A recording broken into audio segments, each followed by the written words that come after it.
Salut, c'est Lucie. Aujourd'hui on se retrouve pour un point lecture.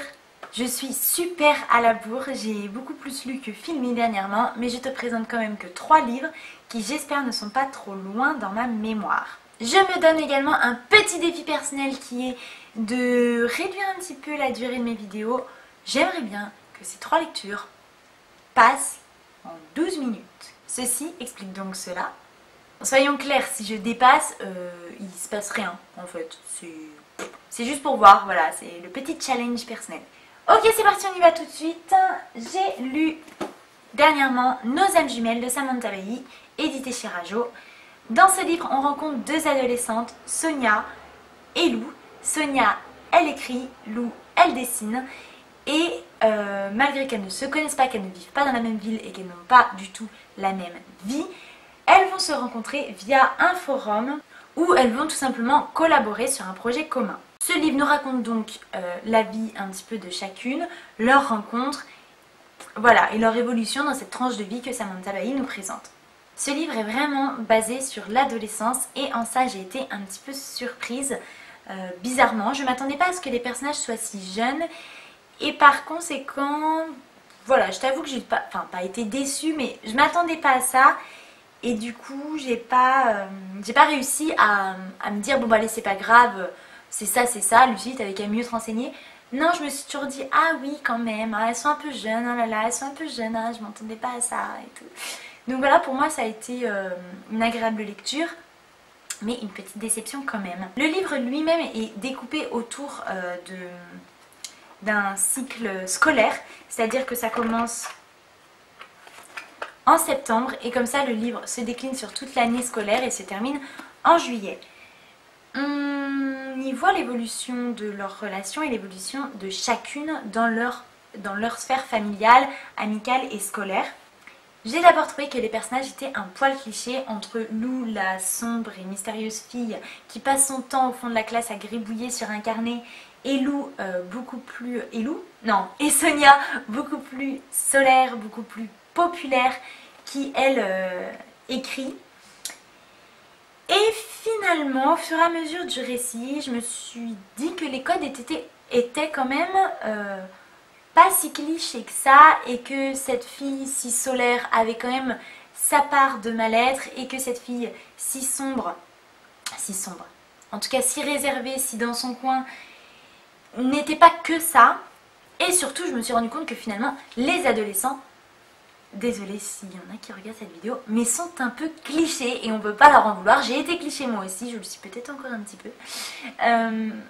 Mais voilà, c'est une période de vie où toutes nos émotions sont quand même assez décuplées et nos avis du coup assez tranchés. On vit très bien ou on vit pas bien, on sait pas quoi faire de ce nouveau corps, ou alors enfin, il y a plein de choses qui finalement ne sont pas que des caricatures présentes dans les bouquins ou dans les films. L'écriture de Samantha Bailly est très simple en fait, très fluide. J'ai pas grand chose à en dire. Dans ce livre, il y a on nous présente beaucoup de discussions, voilà, sous cette forme-là, donc c'est-à-dire forme d'email, peut-être même des textos. Oui, ben voilà, là, en l'occurrence, c'est des SMS. Toujours pareil, hein, dans le rapport à l'adolescence, aux moyens de communication d'aujourd'hui aussi. Leur histoire est sympathique, mais voilà, c'est pas un coup de cœur pour moi. Je ne suis pas sûre de lire le second tome. En tout cas, je pense pas l'acheter en librairie. Si je le trouve d'occasion ou si par hasard je le vois chez quelqu'un que je connais, je le lirai peut-être, je l'emprunterai. Je suis pas sûre de l'acheter neuf, bien que un livre comme ça coûte 12,90 € au prix fort. Donc c'est quand même assez raisonnable. Voilà, c'était sympa. Je pense que ça peut vraiment plaire aux ados ou aux grandes ados, ça c'est sûr. Sympathique, mais pas pour moi. Deuxième livre que je te présente, et là ne te fie pas à ma robe de petite fille, je vais te dézinguer du bouquin. Promenez-vous dans les bois pendant que vous êtes encore en vie. C'est intrigué. Ne le sois pas, c'est pas la peine. Oublie, ne sois pas intrigué, il n'y a pas de quoi. Je te parle vraiment brièvement de ce livre. Nora est invitée à l'enterrement de vie de jeune fille d'une de ses amies qu'elle n'a pas vue depuis 10 ans. Elle décide quand même d'y aller après avoir un peu hésité, puisqu'elles ont une amie commune qui s'y rend et voilà, ça l'aide à sauter le pas. Elle s'y rend donc. La petite fête, qui est en fait un week-end entier, se déroule dans une maison tout de verre, bien cachée au fond de la forêt. Là tu te dis décor idéal, je me dis décor idéal, ne t'emballe pas, je te l'ai dit.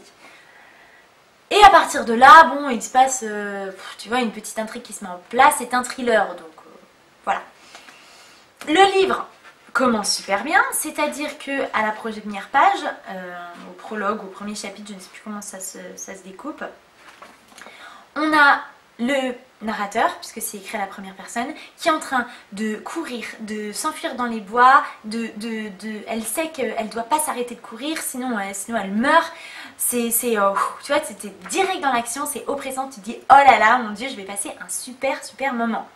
Chapitre 1, on sait pas la fin, mais en tout cas on sait que notre héroïne ne meurt pas dans cette histoire, puisqu'elle est à l'hôpital, que ses souvenirs sont très confus, et tout au long du récit, elle va essayer de retrouver la mémoire pour savoir ce qui s'est passé pendant ce fameux week-end. Ça, c'est le point positif du livre, c'est-à-dire la découpe. On passe de Nora sur son lit d'hôpital qui essaye de retrouver des bribes de souvenirs, donc qui nous donne quand même un récit assez haché dans la temporalité. Ça passe un petit peu par-ci par-là, elle se souvient de ci, de ça, on ne sait plus, des zones de flou. Ça c'est cool. Le problème, c'est l'histoire. C'est-à-dire que ça met 1000 ans à se mettre en place. Quand je dis 1000 ans, c'est exagéré bien évidemment, c'est la moitié du roman. Je sais pas, 200 pages, voilà, 200 pages sur 400 pour que le contexte se mette en place, juste qu'on te présente les personnages, le lieu, un petit peu la psychologie de chacun, bien qu'il n'y ait pas grand chose à en dire.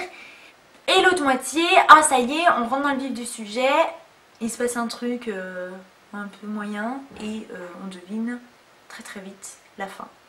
Voilà, merci, bonsoir. Parlons de ce titre. Si tu crois qu'il va y avoir de la course-poursuite en forêt, que tu vas être caché derrière un arbre en tremblant de peur et de froid, et que tous les gens autour de toi vont se faire dézinguer un par un dans la forêt glaciale, et que toi, il faut que tu survives, mais que tu sais pas... Non, le seul passage dans la forêt, c'est quand Nora va faire son jogging. Et là, il se passe rien pendant qu'elle fait son jogging, c'est-à-dire qu'elle va courir, il fait froid, et elle revient et elle prend une douche. Voilà, c'était le passage dans la forêt, t'es content ou quoi? Il se passe pas de trucs dans la forêt, il se passe juste des trucs dans la maison, et du coup, sur le lit d'hôpital de Nora, où elle se souvient du bazar, quoi.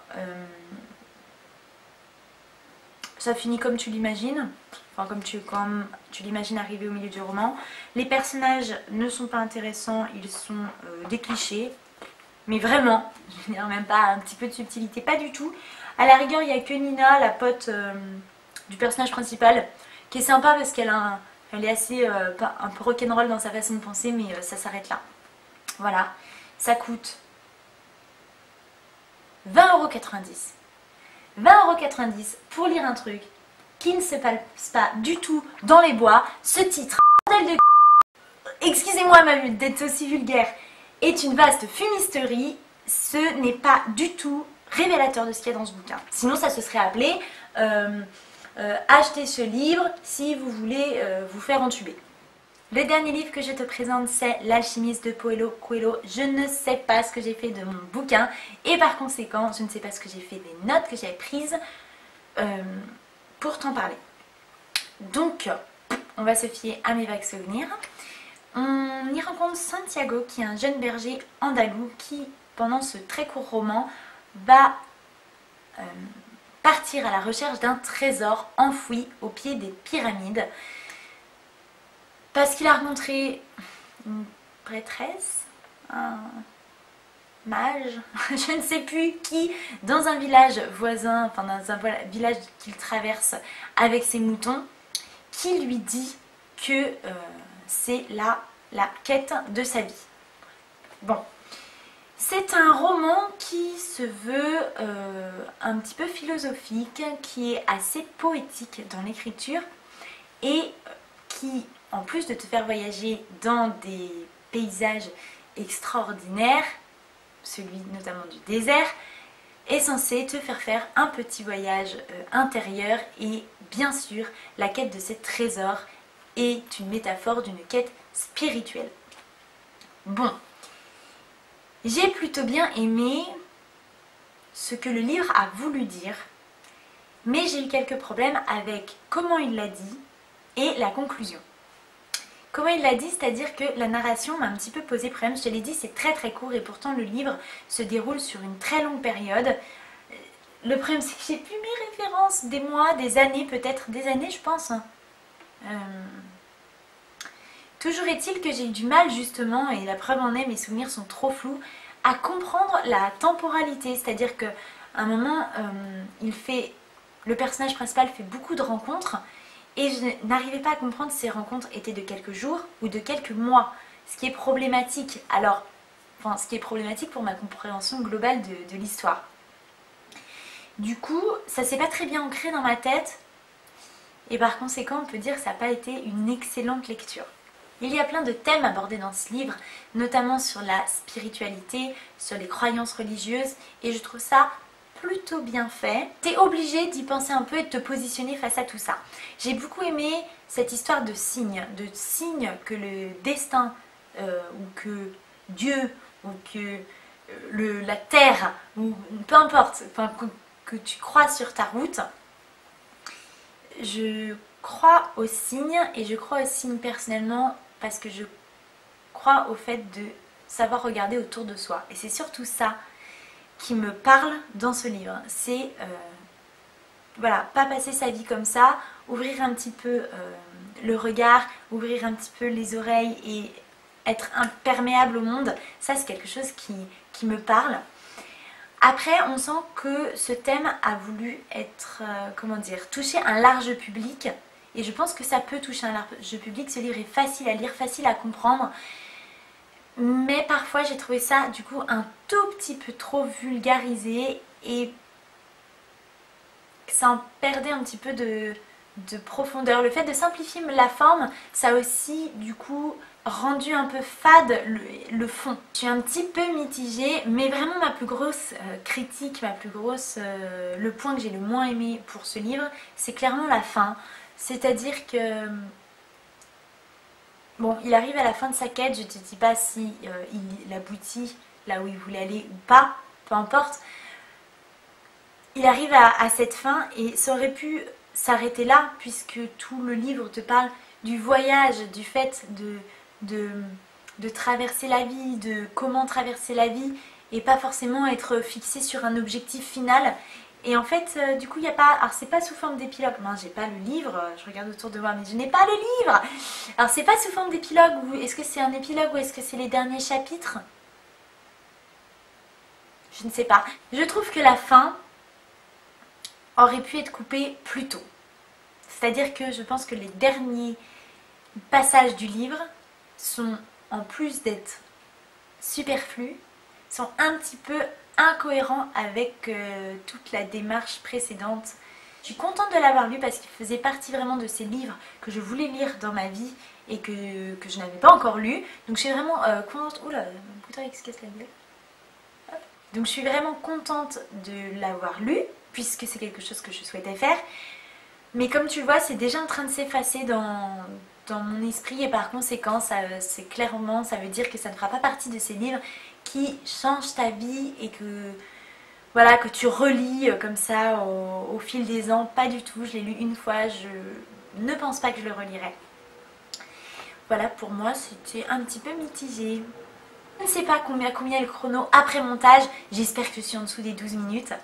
Si, petite danse de la victoire au cas où. Et si je suis au-dessus, je suis désolée, j'espère que tu ne t'es pas endormi devant cette vidéo. C'est terminé, je te dis à très vite dans une prochaine vidéo et je te fais d'énormes bisous.